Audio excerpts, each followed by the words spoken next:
নমস্কার বন্ধুরা, আপনারা দেখছেন ওয়েক আপ উইথ কেডি আর আমি কৃষ্ণেন্দু আপনাদের জন্য আজকে একটা নতুন ভিডিও নিয়ে আবার হাজির হয়েছি।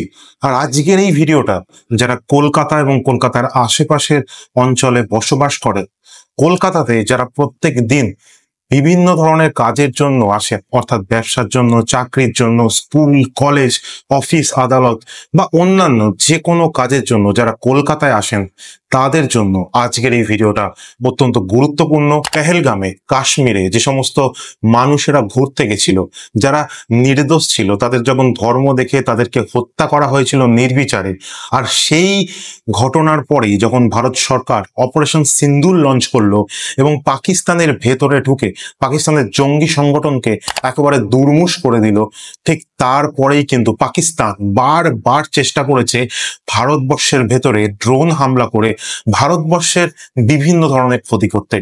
কিন্তু ভারতবর্ষের যে অ্যান্টি মিসাইল বা অ্যান্টি ড্রোন বা আত্মরক্ষার যে সমস্ত সিস্টেমগুলো রয়েছে, যেমন S-400 এবং এই সমস্ত বৈদেশিক এবং অত্যাধুনিক ও আমাদের দেশে তৈরিও বিভিন্ন যন্ত্রাংশ রয়েছে বা বিভিন্ন ডিফেন্স সিস্টেম রয়েছে, যা এতটাই উন্নত যে পাকিস্তান ভারতবর্ষের সামান্য ক্ষতিটুকু পর্যন্ত করতে পারেনি।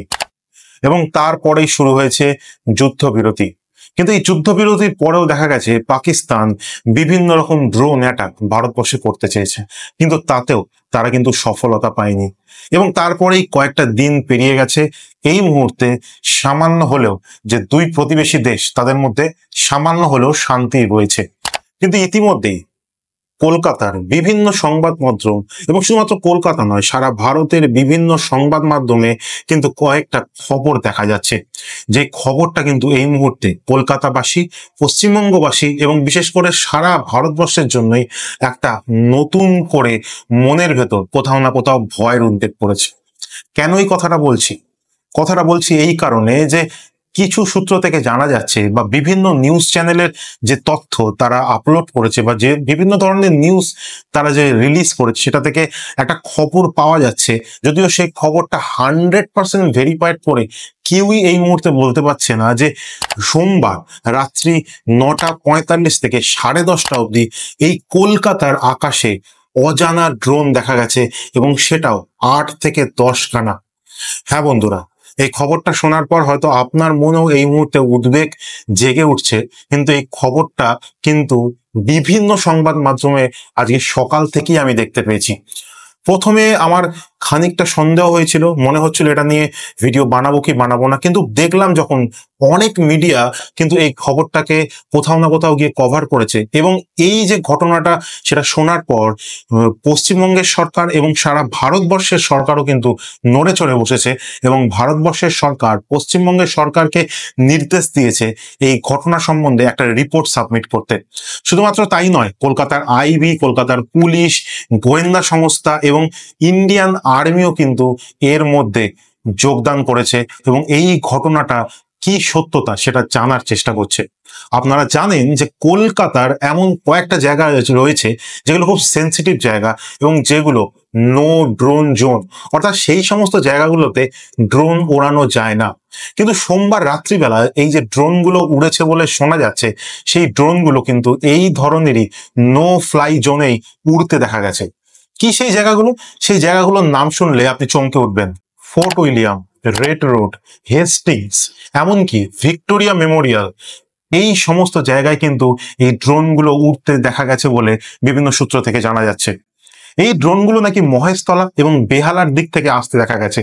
প্রথমে হেস্টিংস থানার কিছু কর্মচারীরা এই ড্রোনগুলো আকাশে দেখতে পায়, এবং তারা দেখতে পায় যে এই ড্রোনগুলো মহেশতলা এবং বেহালার দিক থেকে এসে হেস্টিংস, ফোর্ট উইলিয়াম এবং ভিক্টোরিয়া মেমোরিয়ালের ওপরও তাদেরকে উড়তে দেখা গেছে।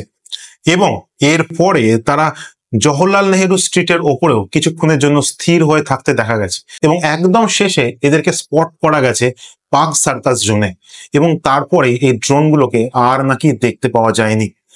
দেখুন, বিভিন্ন সূত্রে পাওয়া এই যে খবরগুলো আমি আপনাদের সামনে প্রকাশ করছি, এই খবরগুলো কিন্তু এখনো পর্যন্ত পুরোপুরিভাবে সঠিক কিনা সেটা বলাটা সম্ভব নয়, কারণ এই ঘটনার যে সত্যতা সেটা এখনো পর্যন্ত কোনো দপ্তর, কোনো আর্মি, কোনো আইবি কেউই কনফার্ম করেনি যে এই ড্রোনগুলো আদৌ এসেছিল কিনা, এই ড্রোনগুলো কেন এসেছিল, এই ড্রোনগুলো কি আদৌ নজরদারি কোনো ড্রোন ছিল, এই ড্রোনগুলো আদৌ কি কোনো টেরোরিস্ট সংগঠন দ্বারা ওড়ানো হচ্ছিল, না এই ড্রোনগুলো কোনো সাধারণ মানুষের দ্বারা ওড়ানো হয়েছিল? দেখুন, সাধারণভাবে একটা কথা বলা যেতে পারে যে এই কলকাতায় যারা থাকে এবং যারা বিশেষ করে ড্রোন ব্যবহার করে, তাদের মধ্যে একটা সাধারণ বুদ্ধি থাকে যে কোন জায়গাগুলোতে ড্রোন ওড়ানো যেতে পারে বা কোন জায়গাগুলোতে ড্রোন ওড়ানো যেতে পারে না।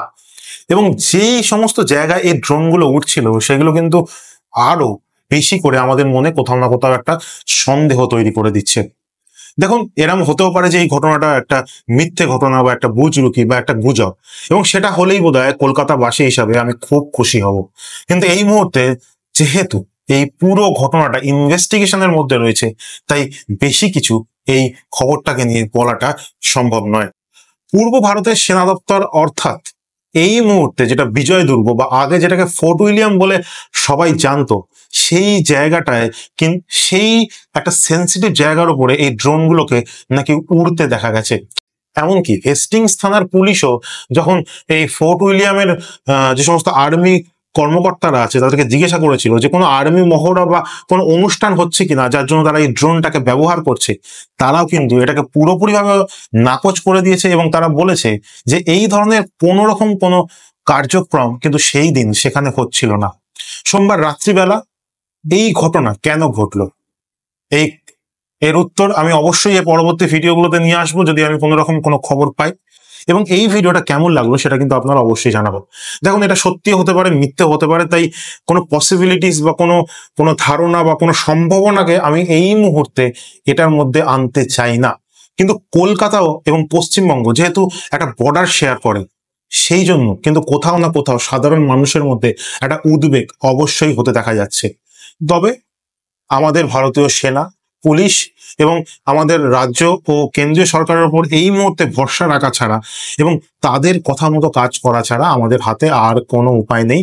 তাই অযথা প্যানিক হবেন না এবং কি খবরাখবর আসছে সেটা জানার জন্য বা সেটা বোঝার জন্য অবশ্যই আমাদের চ্যানেলটাকে সাবস্ক্রাইব করবেন এবং আজকের এই ভিডিওটা কেমন লাগলো সেটা অবশ্যই কমেন্ট করে জানাতে ভুলবেন না। আজকের জন্য বিদায় নিচ্ছি, আবার একটা নতুন ইন্টারেস্টিং খবর নিয়ে আপনাদের জন্য ফিরে আসবো এই চ্যানেলে। জয় হিন্দ, বন্দে মাতরম বলে আজকের এই ভিডিওটা এখানে শেষ করলাম।